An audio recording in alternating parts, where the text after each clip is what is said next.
ইন্না সলাতি ওয়া নুসুকি ওয়া মাহইয়ায়া ওয়া মামাতি লিল্লাহি রাব্বিল আলামিন। নিশ্চয় আমার নামাজ, আমার কোরবানি, ইবাদত, বন্দেগী, আমার জীবন, মরণ, হায়াত যা কিছু আছে সব নিবেদিত একমাত্র কার জন্য?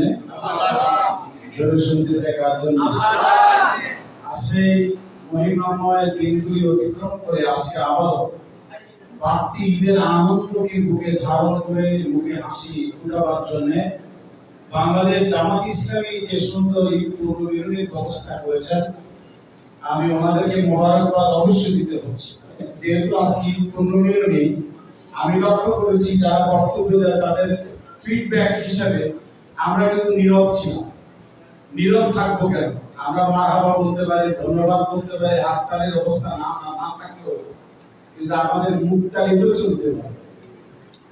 এই জন্য বলেছি যে একজন জুনিয়র বক্তা সিনিয়র বক্তাকে বলছিল যে হুজুর আমি এত সুন্দর করে ওয়াজ নসিহত করে, এই লোক হাসে, এই লোক কাঁদে, এই লোক স্লোগান দেয়, একই কণ্ঠে আপনি এমন সুন্দর করে বক্তব্য দেন, এটা কি করে সম্ভব?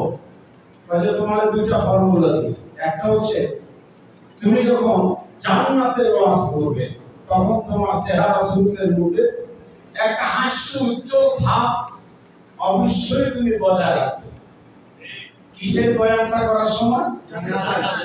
জান্নাতের বয়ানের সময় তুমি হাস্য উজ্জ্বল চেহারা দিয়ে তুমি কথা বলবা, তাহলে দেখবা লোকদের মধ্যে এরকম একটা উৎফুল্ল ভাব, একটা জান্নাতে যাওয়ার আশান্বিত ভাব ফুটে উঠবে। এটা একটা তাসির হবে। যে জাহান্নামের বয়ানের সময় তোমার চেহারার মধ্যে পরিবর্তন আনা দরকার নেই, তোমার যে চেহারা আছে এই চেহারাই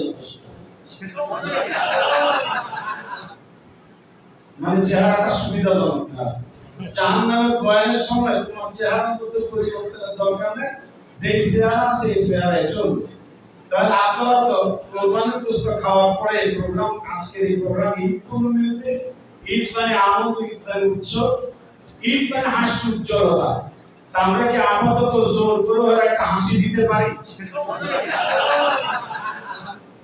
এসব গ্রামে যাই, এই কর্মসূচি আমাদেরকে জামাত ইসলাম দিয়েছে। আমিও এবার ঈদের নামাজ পড়াইছি মেঘনা গ্রুপ, যে ফ্রেশ পানি আপনারা খান, ফ্রেশ সিমেন্ট ব্যবহার করেন, মেঘনা কোম্পানির গ্রামের বাড়ি 200 বছর পুরনো ঈদগাহ।